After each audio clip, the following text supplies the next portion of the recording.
मित्रांनो, आपण शिळी पोळी, शिळा ब्रेड, शिळा भात किंवा शिळी आमटी हे सगळं ऐकलेलं आहे.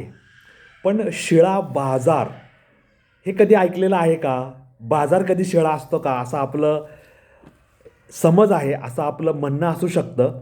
परंतु शिळ्या बाजाराची परंपरा एके ठिकाणी स्वातंत्र्यपूर्व काळापासून आज तागायत जपली जात आहे. आता ती कुठे, कशी आहे हे मी तुम्हाला ह्या व्हिडिओमध्ये सांगणार आहे. मित्रांनो, आंबेगाव तालुक्यामध्ये पौष पौर्णिमेला श्री क्षेत्र थापलिंग यात्रोत्सव हा 2 दिवस भरत असतो.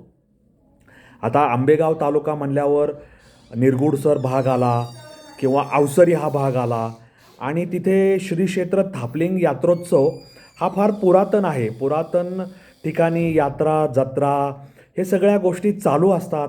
त्यामुळे बाजार भरतो, लोकांना आनंदाचं भरतं येतं, ग्रामदेवतेचं दर्शन घ्यावं, बाजारात फिरावं, फेरफटका मारावा, गोडधोडचे पदार्थ विकत घ्यावेत, पाळण्यात बसावं, हे सगळं जुनं ग्रामीण वातावरण अजूनही लोकांनी जपून ठेवलेलं आहे. आता पूर्वी हे जे श्री क्षेत्र थापलिंग देवस्थान होतं ते वळती गावाच्या हद्दीत येत होतं.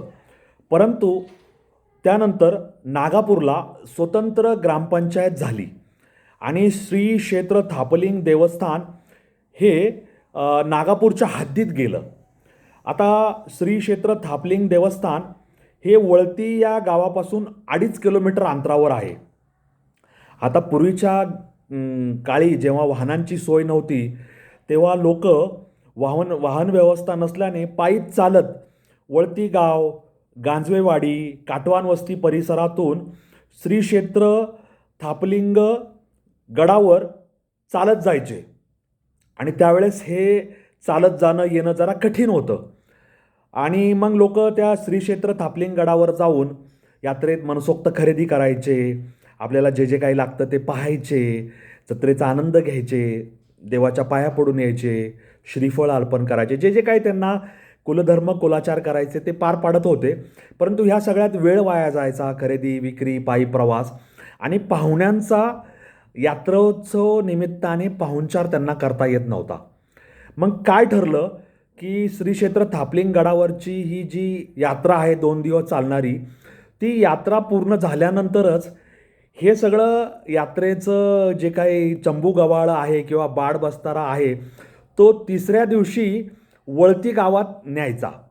त्यामुळे श्री क्षेत्र थापलिंग गडावर यात्रोत्सव निमित्ताने स्थापित केलेली दुकानं, हॉटेल ही 3ऱ्या दिवसापासून वळती गावात जाऊन तिथं बाजार भरवू लागली आणि स्वातंत्र्यपूर्व काळापासून ही सुरू झालेली परंपरा आजही टिकून आहे.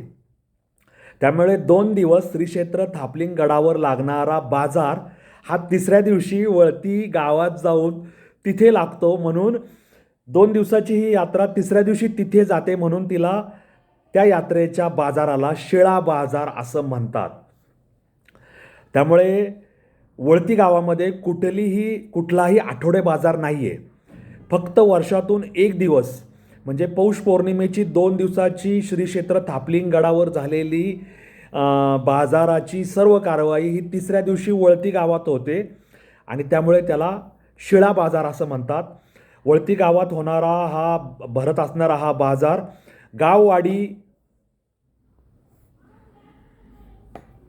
वळती गावात भरत असणारा हा बाजार गाववाडी वस्त्यांमधून मुले, महिला, ज्येष्ठ सर्वजण इथं खरेदीसाठी येतात, मोठी गर्दी करतात. बांगड्या, खेळणी, दुकाने, रसवंती गृहे, जिलबी, भजी, शेव, रेवडीची हॉटेलं, घरगुती संसारोपयोगी साहित्य, शेती उपयोगी साहित्यांची दुकाने या शिळा बाजारात थाटली जातात. त्यामुळे स्वातंत्र्यपूर्व काळापासून सुरू झालेली ही शिळी बाजार भरण्याची परंपरा आजही वळती गावात अभिमानाने पुढे सुरू ठेवण्यात आलेली आहे. आणि त्यामुळे पंचक्रोशीतील नागरिकांना, ज्यांना श्री क्षेत्र थापलिंग गडावर जाणं शक्य आहे तिथे लोक जातात आणि ती वळती गाव आणि आजूबाजूच्या लोकांना म्हणजे वळती गाव, गांजवेवाडी, काटवान वस्ती परिसरातील वाडी वस्तीवरील लोकांना वळती गावात येऊन आपल्याला यात्रा, जत्रा आणि या बाजारामध्ये खरेदी करण्याचा आनंद ते घेतात. गोडाधोडाचे पदार्थ आस्वाद घेण्याचा आनंद ते करतात आणि यात्रेचा श्रीक्षेत्र थापलिंग गडावरचा आनंदोत्सव आणि वळती गावात यात्रा भरली ह्याचा उत्सव ते साजरा करतात. त्यामुळे शिळा बाजार ही संकल्पना आपल्याला या निमित्ताने कळालेली आहे.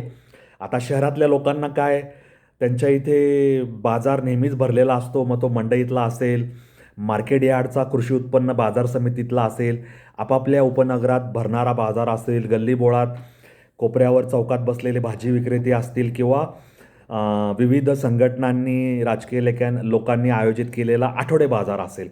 त्यामुळे शहरातील लोकांना भाजी बाजार किंवा यात्रा जत्रोत्सवातला बाजार याचं फारसं अप्रूप नसतं, परंतु ग्रामीण भागातल्या लोकांना आठवडे बाजाराचं अप्रूप असतं. कारण त्यांना लागणाऱ्या सगळ्या वस्तू ग्रामीण भागातल्या लोकांना या आठवडा बाजार किंवा जत्रा उत्सवाचा बाजार यामुळे प्राप्त होतात आणि त्यांचं ते बाजारात जाऊन खरेदी विक्री करण्याचं एक वेगळंच वातावरण असतं, जे शहरातल्या लोकांना तितकंसं माहीत नसावं. लहानपणी ज्यांनी आपल्या घरातल्या लोकांसोबत यात्रा जत्रा उत्सवातला बाजार हिंडलेला आहे किंवा आठवडे बाजारातून खरेदी केलेली आहे, त्यांना त्या यात्रा उत्सवातील त्या बाजारातलं गमक, त्या बाजारातली ओढ, त्या बाजारातली हौस आणि त्या बाजारातला आनंद हा नक्कीच माहिती असेल. तो शब्दात सांगण्यासारखा नसतो. त्यामुळे आपण सगळे लोकंसुद्धा हा शिळा बाजार भरायला नक्की कधीतरी जाऊया आणि वळती तालुका आंबेगाव येथे वर्षातून एकदाच भरणारा शिळा बाजार आपल्या सगळ्यांसाठी आनंदाची पर्वणी असेल असं म्हणायला काही हरकत नाही. असे बाजार आपल्या महाराष्ट्रात गाव खेड्यात वाडी वस्तीत भरत असतात. त्यामुळे आपण त्यांच्या ह्या बाजारांचा आनंद जेव्हा कधी संधी मिळेल तेव्हा जरूर पाहायला ऐकायला जायला हवं. म्हणून मी सुरुवातीला जे म्हणलं, शिळा भात आपल्याला माहिती असतो, शिळी पोळी आपल्याला माहिती असते, शिळा ब्रेड आपल्याला माहिती असतो, शिळी आमटी आपल्याला माहिती असते किंवा जे ताजं केलं आहे ते त्या दिवशी ग्रहण न करता दुसऱ्या दिवशी ग्रहण केलं तर ते शिळं होतं.